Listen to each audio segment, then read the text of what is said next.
এটা NGOৰ তত্ত্বাৱধানত চলি থকা হেপী লাইফ নামৰ বৃদ্ধাশ্ৰমখনত মই আজি কেয়াৰটেকাৰ হিচাপে জইন কৰিছোঁ। মই জইন কৰাৰ কিছু সময়ৰ পিছতে NGOটোৰ দুজন ল'ৰাই এজন বৃদ্ধক লগত লৈ আহি মোক ক'লে, আজিৰ পৰা এও ইয়াতে থাকিব। ঠিক আছে। ল'ৰা দুজন গুচি গ'ল। মই বৃদ্ধ ককাজনক সুধিলোঁ, ককা আপোনাৰ নাম কি? মাধৱ কাকতি। ঘৰ ক'ত? কাল্পনিক চহৰত। ককাৰ চকু তিতি আছিল। বহু যত্ন কৰি তেওঁ লুকাই ৰাখিব খোজা চকুপানীৰে। ককাক আৰু কিবা প্ৰশ্ন কৰি বেছিকৈ দুখ নিদিওঁ বুলি তেওঁক এটা ৰুমলৈ লৈ গৈ ক'লোঁ, আজিৰ পৰা এইটো আপোনাৰ ৰুম।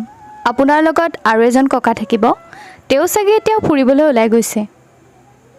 কোচমোচ খাই বাগৰি থাকিবলৈ এটা চুক হ'লেও বহুত হ'ব মোৰ বাবে।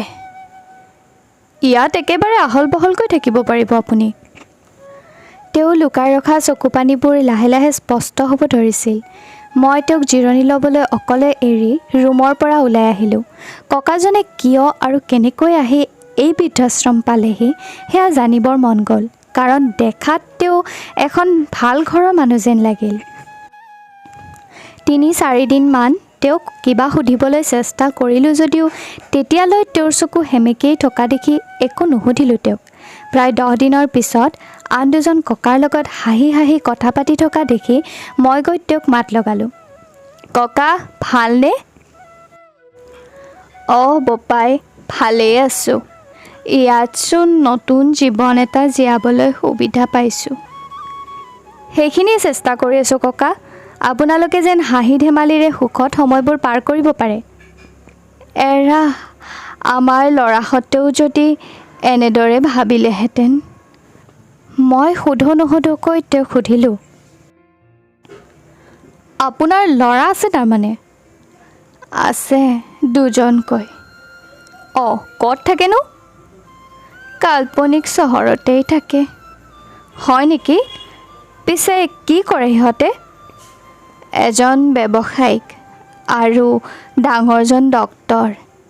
ইমান ডাঙৰ মানুহ হোৱাৰ স্বত্বেও আপুনি ইয়াত? সৰু সুৰা 2টা ৰুমৰ এটা ঘৰত সিহঁতক ডাঙৰ কৰিলোঁ। এতিয়া সিহঁতৰ ঘৰৰ ৰুম গণিবলৈও টান। কিন্তু মোৰ বাবে হেনো সিহঁতৰ ঘৰত ৰুম খালী নাই। কিয়? ঘৰৰ চকী টেবুলবোৰ পুৰণি হোৱাৰ পিছত জানো তাৰ ঠাইত নতুন চকী টেবুল আনি পুৰণি পেলাই নিদিয়ে? কিন্তু আপুনিতো চকী বা টেবুল নহয়। সিহঁতৰ মনত হয় চাগে। কথাবোৰে আমনি কৰিলে।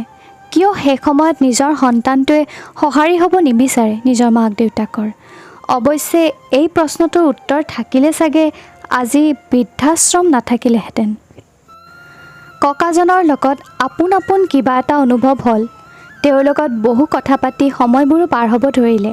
কথাই কথাই তেওঁ কয়, তেওঁ কিমান কষ্ট কৰি ল'ৰা দুজনক ডাঙৰ কৰিছে।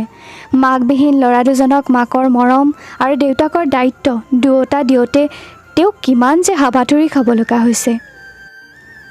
তেওঁ ক'লে, এদিন মই কামৰ পৰা উভতি আহি দেখিলোঁ ডাঙৰজন ল'ৰাই খেলিবলৈ গৈ ক'ৰবাত পৰি হাত এখন ভাঙি লৈ আহিছে। মই গৈ পোৱাৰ লগে লগে সৰু ল'ৰাজনে চিঞৰি চিঞৰি মোক কথাবোৰ কোৱাৰ লগে লগে মই দুয়োজনকে লগত লৈ ডাক্তৰক বিচাৰি বিচাৰি হাবাথুৰি খাই লগে লগে ল'ৰাক ডাক্তৰ বনোৱাৰ সপোন দেখিলোঁ। তেওঁক কথা কৈ কৈ মিচিকে হাঁহিব ধৰিলে।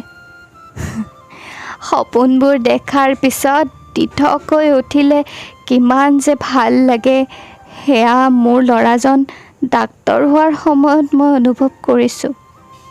লগে লগে তেওঁ আকৌ সেমেকি পৰিল। আচলতে সৰু মানুহে ডাঙৰ সপোন দেখিবই নালাগে। যদি সি আজি ইমান ডাঙৰ মানুহ নহ'লেহেঁতেন তেন্তে আজি চাগে মই তাৰ লগতে থাকিব পাৰিলোঁহেঁতেন। ককাৰ কথাবোৰে মোক বহুত কষ্ট দিয়ে।